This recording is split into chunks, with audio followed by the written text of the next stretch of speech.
There are solutions to fix the teacher shortage. Goddamn, shut up. Teachers do desperately need mental health help. More properly engaging parents. For the issue of social media, it is something that has been generally agreed that there needs to be some effort made for toxic masculinity in the manosphere to improving school connectedness and school safety. The best way to improve student mental health is through direct student mental health things. 85% of young people rely on their schools, just hire way more professionals, way more. Frankly, something needs to be done. Some of these improvements need to be implemented, or else the future is just fucked.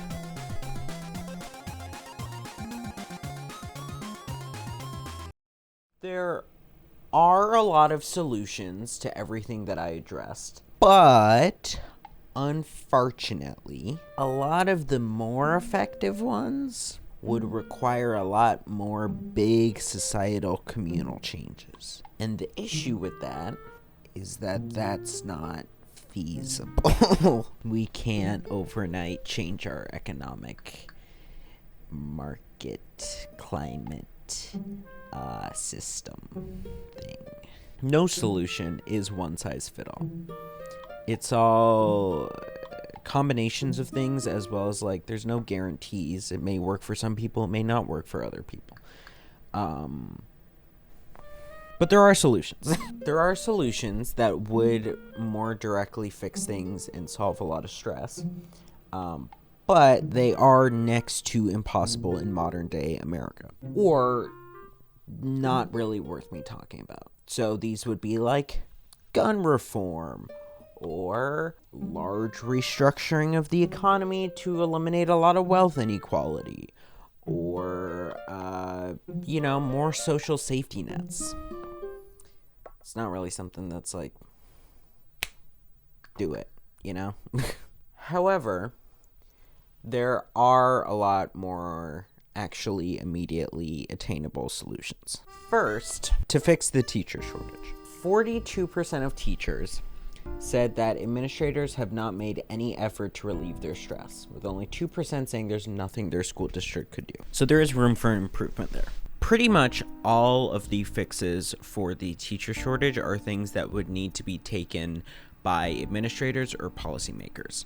Whether this is stuff on a national level, a state level, district level, local level, whatever. It's more legislative things, kind of. I think. The top two fixes for the teacher shortage and for burnout listed by teachers is pay increases and hiring more, which is kind of self-explanatory, duh, obviously. In terms of more specifically, so thinking about salaries, teachers aren't really being paid that well, as I said previously. Schools need to offer better compensation for teachers as a whole, as well as teachers who end up taking on more responsibilities. Some places are doing things like signing bonuses. I saw a lot of places that were doing signing bonuses. Also, I think Florida and DeSantis, kinda out of character in a way, we're doing some cool stuff, as they did approve a giant budget boost specifically for teacher salaries, that's cool. Doesn't excuse their other things, but it's cool. So for hiring more would make it easier for teachers, so that they're not having as much work that they're having to do themselves, as instead the school would be able to delegate more. Even things like hiring paraprofessionals, like aides, assistants, whatever, that would also help with the workload for a lot of things. Of course, hiring more would be easier if all the other issues were fixed, like pay, like more interest in the field, like tons of other stuff. But, grandfather paradox. Some examples for how some places are going about it, which is going good. Suffolk Public Schools in Virginia promised 31 high school graduating students a letter of intent to come back and teach at their public schools. Then Miami-Dade College and Public Schools in Florida launched a teaching academy at the high school in the county to encourage teens to pursue a teaching career. And through dual enrolling, high schoolers can earn college credits around education majors while still working on a high school diploma. Once they graduate, they can go to the college, and once they graduate the college, they can come back. Even if it doesn't work for teaching, it still instills values like communication, leadership, and other skills. But then there's also like hiring more staff for like mental health things. So after pay increases and hiring more, teachers listed improving student mental health as a good fix for their mental health. Teachers are leaving because they don't feel like the system is helping them take care of their kids. Of course, I'm going to talk more about kids in a second, so like hold your horses, like, chill, okay? Teachers want administrators to hire more social workers or guidance counselors or school psychologists or whoever to help them in dealing with teen mental health.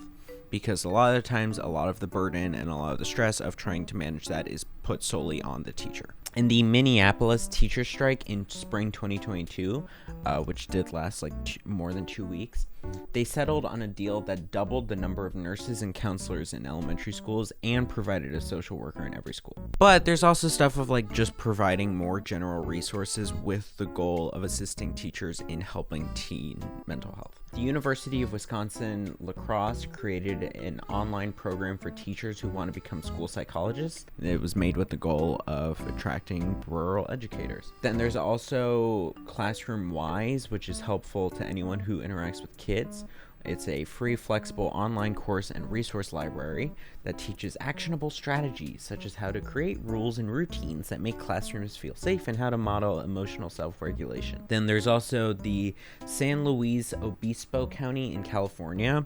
They hold regular staff meetings on training on mental health matters, and they're planning on doing even more training. North Dakota requires a minimum of 8 hours of youth behavioral training every 2 years for teachers and staff, which is about a whole range of different topics. Iowa requires annual evidence-based training on identifying adverse childhood experiences and strategies to mitigate toxic stress response. Besides that, an important thing is creating a school environment which is open and caring about teacher mental health, like as its own thing. Some of this is being open just as an administrator, as it helps lessen the stigma. Teachers who feel like they have a support system at their school have better mental health, understandably. However, a lot of like teacher mental health things kind of come with an asterisk, because a lot of it, like self-care things, is kind of a bit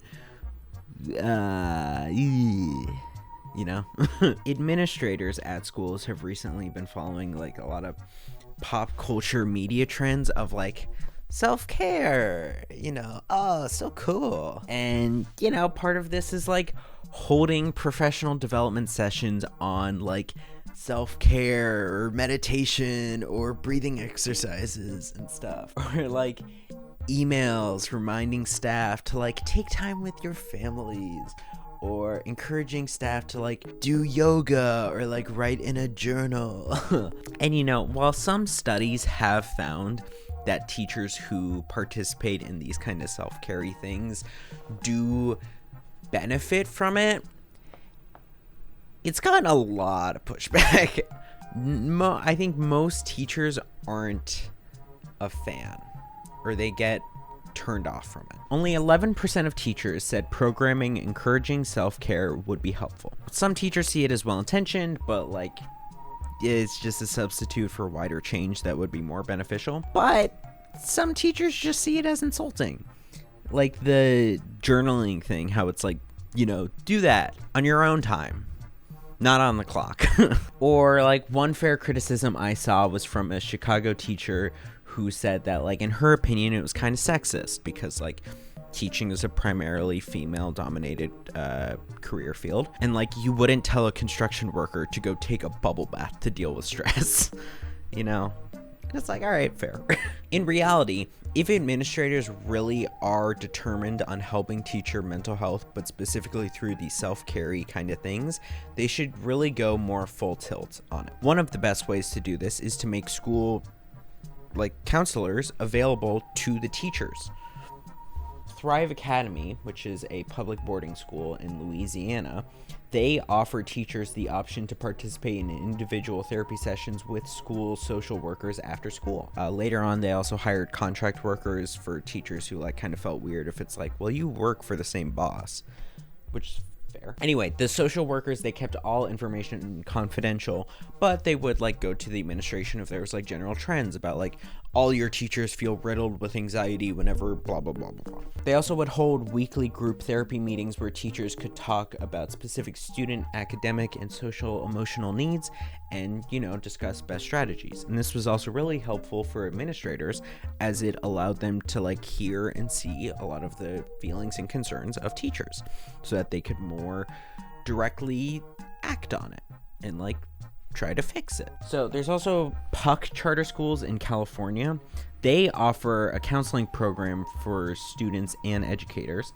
They use graduate interns studying American Family Therapy since it's cheaper. The interns get credit towards their degrees. It was originally geared towards students, but after the pandemic, they realized this would be helpful for the staff. The principal says about 20% of teachers have done the on-site counseling over the last 2 years. And, not all take advantage of it, which is fine. So Puck emphasizes that teachers can change their mind at any time if they want, and they'll always be there. There's also the San Antonio Independent School District. They instituted peace areas where teachers can go to relax. There's also the Northside Independent School District in San Antonio. They also have calming spaces and relaxing stations for teachers, and they have a care clinic for teachers and staff. Also, some teachers have said that like if you're gonna do these kinds of like self-care sessions about like meditation or yoga or whatever, that like you should more fully embrace those. Like get a professional, get like a breathing coach or a yoga instructor to come in and like actually teach it so that it's not just you spitting out your ass.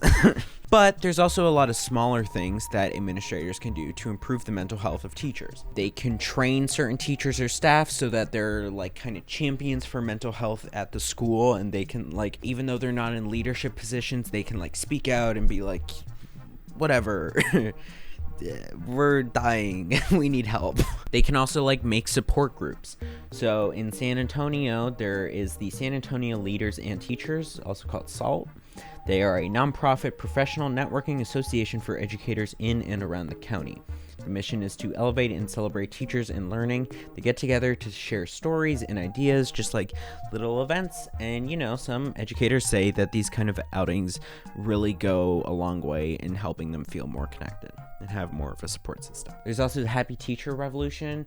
They started in Baltimore, and they've now expanded to more than 300 schools across the world. The teachers regularly meet and like give each other advice and encourage each other to prioritize their own well-being. The program also trains educators to serve as facilitators for schools and help their peers learn to manage their own emotions. Besides that, if you really want to be cheap, there's a lot of even easier things to do. Cutting down on the amount of like required meetings for teachers, making them like optional, like especially these like kind of self-care things, like why force you to come into a meeting where we tell you how to do self-care when you could be out doing the self-care? Give teachers more time to prepare for their classes. Reducing class sizes as well would be helpful. These are all like teacher listed things, that way they have less cats to corral. Waiving some like expectations and requirements during periods of high stress, just to like make things flow smoother, like testing periods and stuff, not making it so you have to hit blah blah blah blah blah. One thing that I also saw, which would be just so easy to do,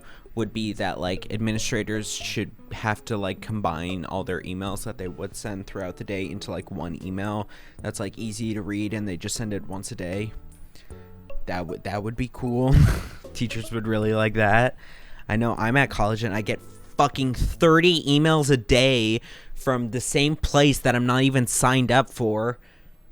God damn, shut up. And then also like reducing the paper workloads. That's another thing that teachers cited. Also, an important thing is like teachers joining teacher unions if they're not like required. Join them, help them, because united we bargain. What is it? Yeah, united we bargain, divided we beg. I just want to make it clear that like teachers do desperately need mental health help, because Without helping them, schools can't help the kids. We are not a place that cares about mental health unless we care about mental health for everybody, and that includes our adults on campus. Teaching was really hard before the pandemic, and it's only gotten exponentially more so. Teachers need places to process their feelings. Day 2 of recording. Anyway, to teens and students. Currently, schools have a lot of funding, like more than normal. Primarily because of COVID federal funding. And there were a bunch of like programs and stuff that the federal government did, as well as like a lot of state governments, which gave schools a lot more funding. And a lot of it was for things like mental health. And so schools do have a lot of the funds at the moment to be able to like fund the stuff that I'm gonna list as like would be helpful. Anyway, to kids and teens and actually fixing their mental health. One big thing that would be helpful is more properly engaging parents in the mental health of their teens. Now, this is something that surprisingly teens have cited themselves as would be helpful. So part of this is parents need to like have more close mental health conversations with their kids, and it also needs to be in ways where they're listening and not trying to problem solve all the time. As parents, we tend to lecture and they need us to listen. Give them permission to talk freely and allow them to have an open dialogue. A lot of kids are afraid parents could overreact, feel disappointed, or they are afraid to get in trouble by not allowing them to go to their friend's house or taking their phones away. I think opening up and creating a safe space in your home is really valuable because it allows everyone at home to be comfortable talking about their feelings. Also, what parents can do is they can learn more about depression and anxiety and treatment for them, and when kids need treatment, that way they can better help their own kids. Another thing parents can do is that they can help their kids kind of find more meaning in life, because a lot of kids like don't feel like they have a lot of meaning. So like bring them in activities which are like bigger than themselves, so that kids can like find meaning in like doing big work, like like charity things or volunteer work or whatever. Like those kinds of things are bigger than just the individuals doing it. Also, considering how high the abuse rate was, I think a lot of parents need to like take a minute and reflect to see like how their behavior has been with their kid over the past few years and how appropriate it's been. Emotional abuse is something that can occur in like all kinds of relationships, and it can manifest in a lot of different ways. Constantly criticizing or regularly ridiculing people, making people question their self-worth, isolating them from certain people, making accusations against them, gaslighting, belittling, or giving silent treatment. This is something that like often gets normalized within families, and I think also normalized within cultures, like familial culture, and that's not cool. Of course, it's bad. So, if you think that you may have been abusive as a parent, act on fixing it. Go to a professional for help. It's also important to apologize and have an open dialogue with your kids.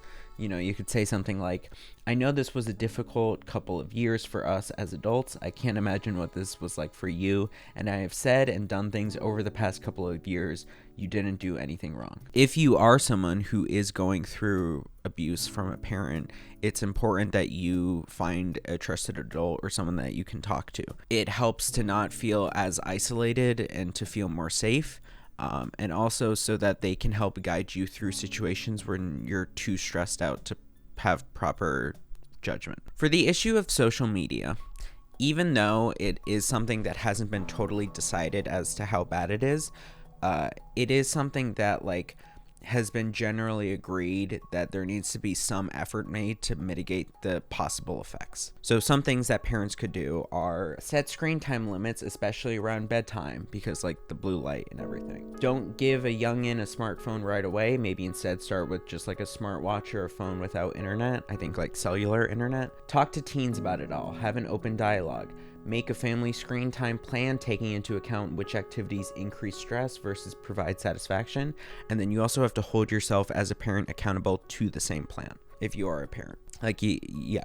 For kids themselves, there's a lot of things as well that they can do to like try to help their screen time stuff, social media stuff. So one thing is doing a digital audit. There's like a few apps that do this, but also if you have the screen time setting enabled on your phone, that'll do it. It's just like something that shows you how much you're like spending time on certain apps.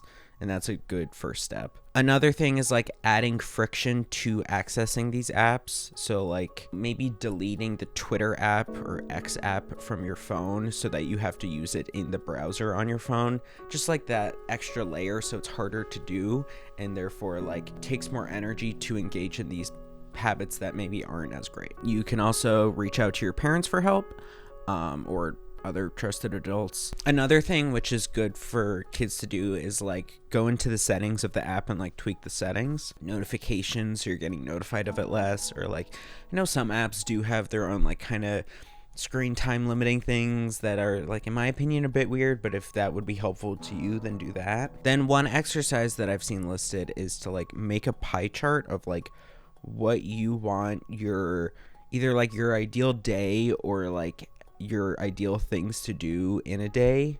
Like make a pie chart of it and like, you know, ration up how much time you spend on it, and then like try to stick to that, because you'll realize, oh, social media is not actually that big. I don't really want to do it that much comparatively to other things. So then for like toxic masculinity and the manosphere kind of stuff, the solution to that lies a lot in the exact way that it is responded to once warning signs are seen. According to professionals in the field, what's really important is to not like push against falling into the rabbit hole, but to instead like divert away from it. So one thing is to like divert towards like healthy masculinity or positive representation of what being a man is and stuff. Since, you know, masculinity isn't inherently toxic, and so it shouldn't be punished, just more properly treated.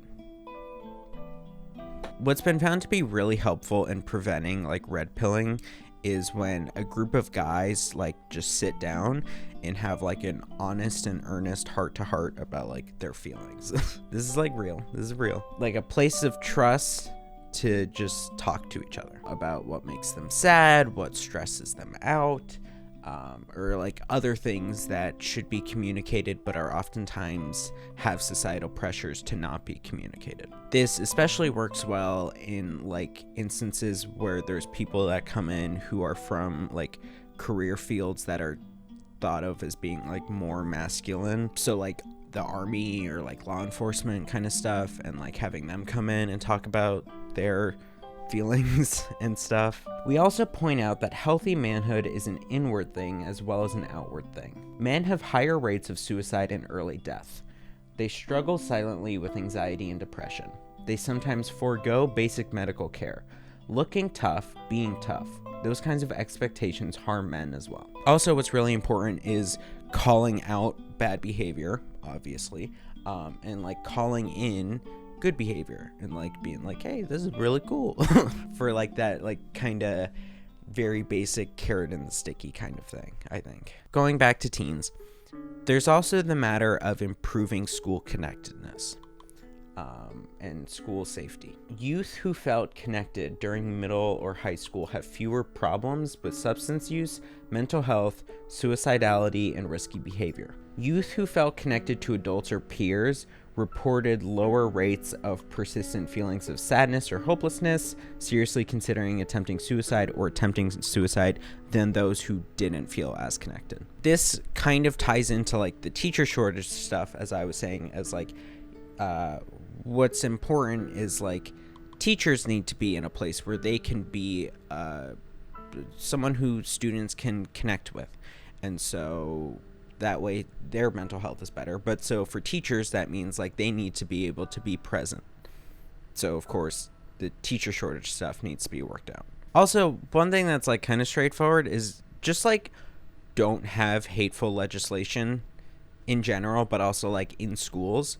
Just don't have it. Just shut it down, because like that stresses out kids a lot, obviously, but it also stresses out teachers a lot, obviously. And so, you know, if teachers are stressed, then harder to connect with kids and so on, and everything. Just like shut it down. Shut it down.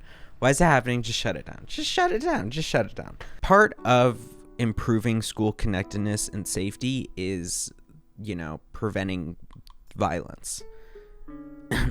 Gun reform. You know, don't do the shooter drills. As I showed, shooter drills are not good for kids. They have negative effects on everyone involved, kids and teachers. As I didn't show, because it doesn't exist, shooter drills have shown no positive effects on safety. So there's just no benefit. If schools are stubborn on doing shooter drills, then you just have to make sure that you're doing them right in ways that are appropriate. So this is like making sure to tell participants prior to the drill that there's going to be a drill and that it is a drill. That's important. Allow parents to opt out their kids. Ensure that the drills are developmentally appropriate, so there's not people with like masks or fake gun noises going around in elementary school. Make sure that the drill content involves trauma-informed approaches to address students' well-being. And then what's also important is just like tracking the efficacy of drills so that, if it's shown that they're really bad, to then just stop doing it.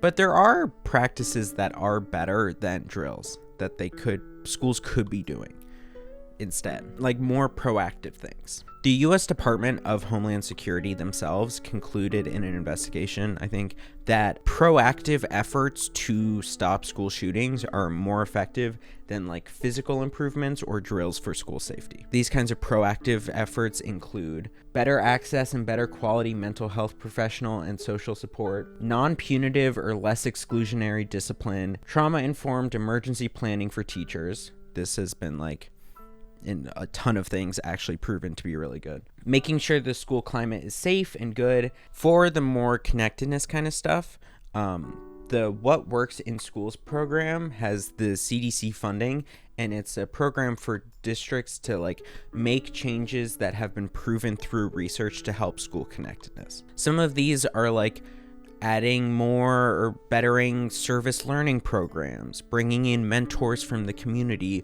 or like putting in effort to like make sure the schools are more safe and welcoming to LGBTQ plus students. School connectedness is a key to addressing youth adversities at all times, especially during times of severe disruptions. Students need our support now more than ever, whether by making sure that their schools are inclusive and safe or by providing opportunities to engage in their communities and be mentored by supportive adults. Another just like other thing is less testing would be good. Like that brings about a lot of anxiety and depression in kids, and I also think it's only gotten like mixed results in like how effective the testing is. So doing that less would be good. That'd be good. But the best way to improve student mental health is through direct student mental health things. Providing more and better resources on campus and more and better education about mental health. Some of this is like the social emotional learning. That's good. It's been a while since I recorded, so I don't remember if I talked about this in one of the previous recordings or not. But this is like education on things of like self-awareness, self-management, self-control, responsible decision-making, relationship skills, social awareness, blah, blah, blah, blah, blah. And also like adapting it for the age group, like for younger kids, teaching them about like self-control, but for older kids, talking about like grief and death and moving on and rejection or whatever. Healthy and unhealthy relationships, violence prevention techniques. SEL has been found to reduce emotional distress, as well as reduce behavior problems. It's also been found to help manage symptoms related to anxiety and depression. It's also been found to result in a 11% boost in test scores. There are some links to it having increased earnings later in life, but overall the investments in SEL has resulted in like a $1 in to $11 out return. I think I said that correctly. SEL's cool. Another thing is focusing more on like whole child approaches, which essentially just like treats a student as a multidimensional individual, and that schools are like big communities, and schools then are like more providing an array of physical and mental health support. Also things like promoting mental health literacy in schools, that's another good thing. Studies show programs for literacy can improve recognition, management, and prevention of mental health challenges challenges and can decrease stigma about mental illness and treatment in school communities. Also, in general, students are just more likely to tell each other about their personal hardships than like an adult. So making sure that when they're talking to each other, they can actually help each other is important. So at Reading Memorial High School, the school teamed up with the local police department to teach kids mental health first aid. They've taught 450 plus kids how to recognize signs and symptoms and help a friend and access trusted resources. They've taught how to recognize changes in behavior, like failing to pass in assignments or refusing to socialize on weekends, and when to loop in a trusted adult. The idea is to catch kids before the struggle becomes too big and like too much of a danger. To catch it earlier on and to therefore be more proactive. Catch kids before struggle becomes a crisis. There's the National Child Traumatic Stress Network. They have created conversation cards to equip kids with basic skills for talking about suicide. There's the Mindset Matchup Club at Bishop Shanahan High School in Pennsylvania, as well as the Raise Your Voice Club at Merrill High School in Wisconsin. These are two clubs that were made by students, and they're more focused on like mental health openness and like talking about your struggles and stuff. And they've each found like a ton of success. But mainly, the best way to directly help kids through schools is to directly have more stuff to help kids in schools. 85% of young people rely on their schools for mental health intervention and counseling. 85%. A big part of this is outreach efforts and intervention in mental health issues. It's not just something of like, it's just there. It's like these programs have to be able to like jump in when there is a crisis that's going on. Students are fearful of asking for help because of the stigmas around it, but they also don't know about what's going to be kept secret and what's not. An effective public health approach to the youth mental health crisis requires equipping school communities with prevention and intervention strategies so that all students are supported and protected. So a good way to fix this is like screenings. Obviously. The U.S. Preventative Services Task Force recommends regular anxiety screenings for youth age 8 to 18 and regular depression screenings for adolescents 12 to 18. Battle High School in Columbia, Missouri has students fill out a checklist for the school to use to assess mental health. This allows them to fast track the students who may need more help. Any students that are in a zone where they could be some worry for internalizing, or they may have indicated that they're being bullied, or they don't have a support in the building or a staff member they trust, we make our best effort and do everything we can to reach out to those students. There's also New Jersey. They created $1 million in mental health screenings in schools grant program that helps provide funds for schools to administer annual depression screenings for students grades 7 to 12. Another big thing is to just hire way more professionals, like way more. High schools are recommended to have school guidance counselors, school social workers, and school psychologists. Each of these is different, okay? The American School Counselor Association recommends a ratio of 1 school counselor to 250 students. The National Association of Social Workers recommends a ratio of 1 social worker to 250 students, but then in intensive needs students, 1 to 50. And then the National Association of School Psychologists recommends a ratio of 1 psychologist to 500 students. In reality, though, only 2 states in the US meet the student to counselor ratio. Only 14% of school districts meet the ideal ratio. No states meet the student to social worker ratio. Only 2 states, one being DC, met the student to psychologist ratio. Only 8% of districts meet the student to psychologist ratio. More than 5.4 million public school students attended districts with no psychologists. That's crazy. In West Ottawa, Michigan, the district hired 10 additional mental wellness coaches with property taxes and used pandemic relief funds to hire 16 additional interventionists. A lot of this, it should be noted, won't come at that big of a cost. After 1 year of the community fighting for it, the school board of Killingly High School in Connecticut recently approved a mental health clinic for the school that came at no cost to the district. No cost. However, students were rallying for it to be improved even more because the clinic wasn't what they wanted. It was only open 3 days a week, and more importantly, it required parent consent for treatment, which isn't great. because of all the stigma stuff. And they're justified in being mad about it, obviously. To think that we have to beg and plead to be heard is, to put it plainly, unbelievable. However, I believe if we yell loud enough, they will hear us. In Whamsville, the Madison County Board of Supervisors recently talked about their efforts to improve mental health by getting social workers to go to school districts in the county. The results were, unsurprisingly, great, with lots of social workers seeing many students for many sessions. But Madison County Mental Health has it work by getting insurance info from parents prior to, and then explaining it to them that it's just if the students have to go to the main clinic, they can get treatment. In Madison County, even if they can't pay for the treatment, they still figure it out so that everyone is getting treated. Schools, as I said, have a lot of funding from COVID relief funds. So maybe they're just struggling to fill slots. But if they are just struggling to fill slots, there is still a lot they can do to fill those slots by working with outside programs or outside agencies or whatever. At Shelby High School in Ohio, the school partnered with a local agency to send counselors to schools.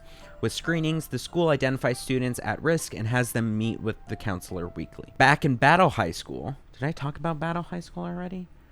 When the fuck did I talk about Battle? Oh, I did talk about Battle. Back in Battle High School, the school district partners with Bureau Behavior Health, a mental health center. Bureau then provides case management, therapy, group services, and training to kids about mental health and mental health awareness. Battle also has a partnership with Compass Health Network, resulting in another therapist who comes in once a week. For many students, they have struggled to get mental health services for a variety of reasons. It could be insurance, it could be a wait list, it could be transportation is inconsistent. Whatever the case is, they have struggled with that in the past, and so to have it at school, they are extremely grateful.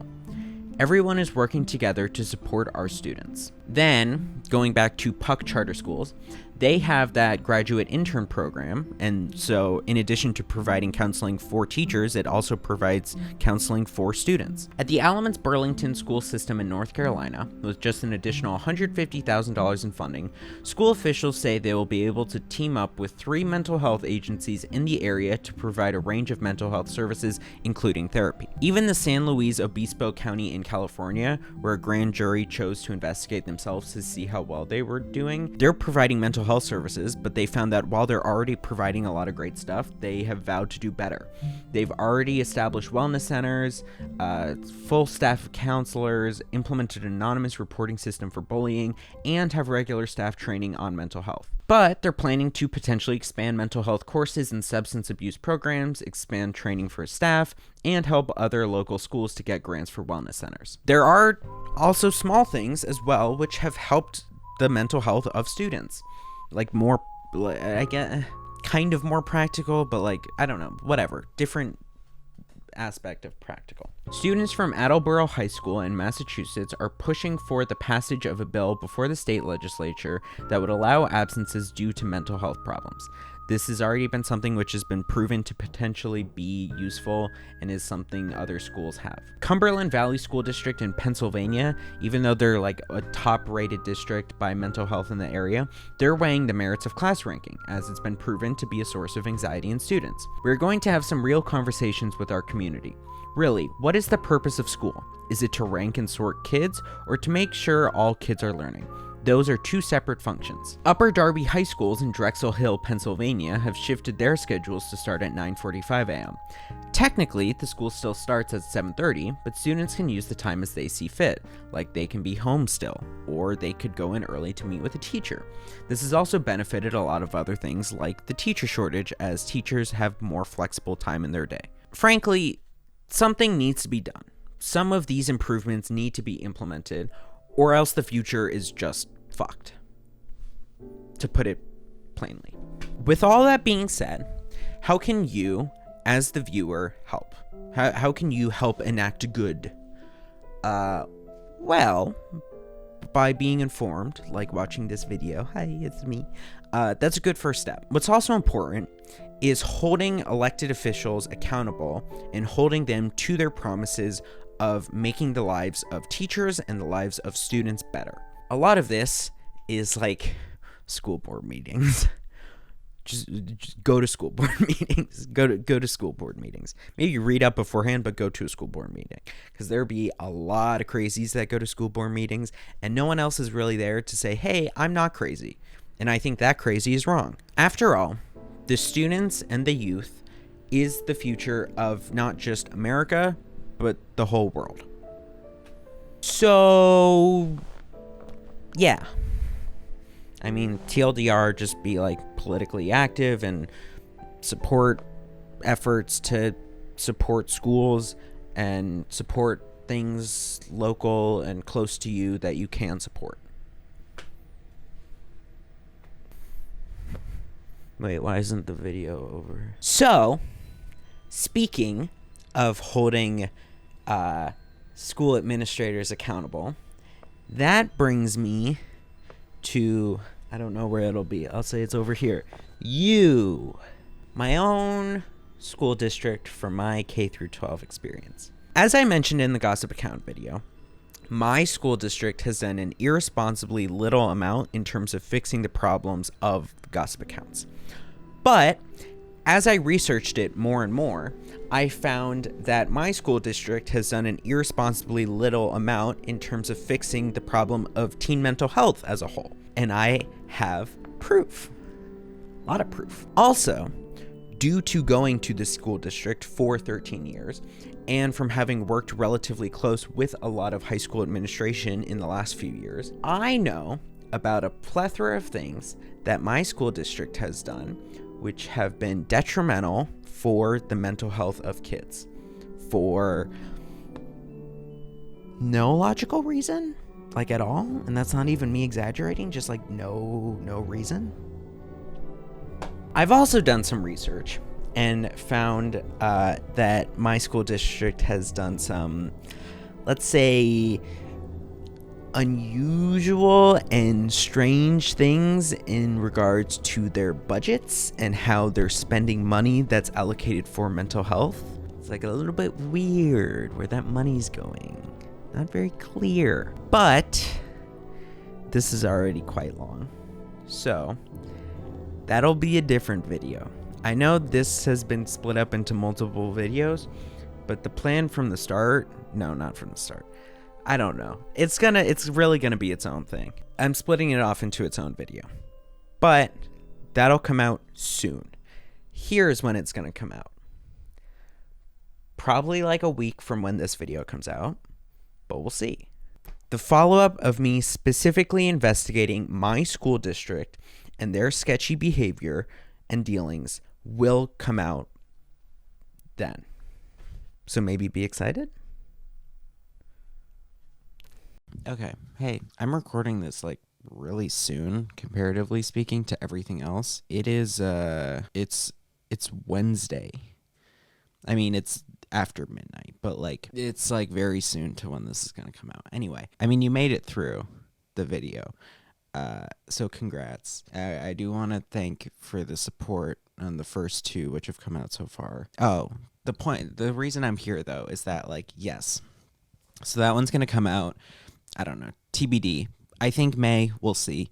Hopefully May-ish. But I realized that, like, I haven't updated you on a lot of other things which have gone on that I was planning on doing in here. So, like, for one, I made a second channel. It's for fun stuff. This is going to be the serious channel now. That will be the fun stuff channel. The channel's Jake Stalvey Live. There's some fun stuff on there already. Feel free to go check it out.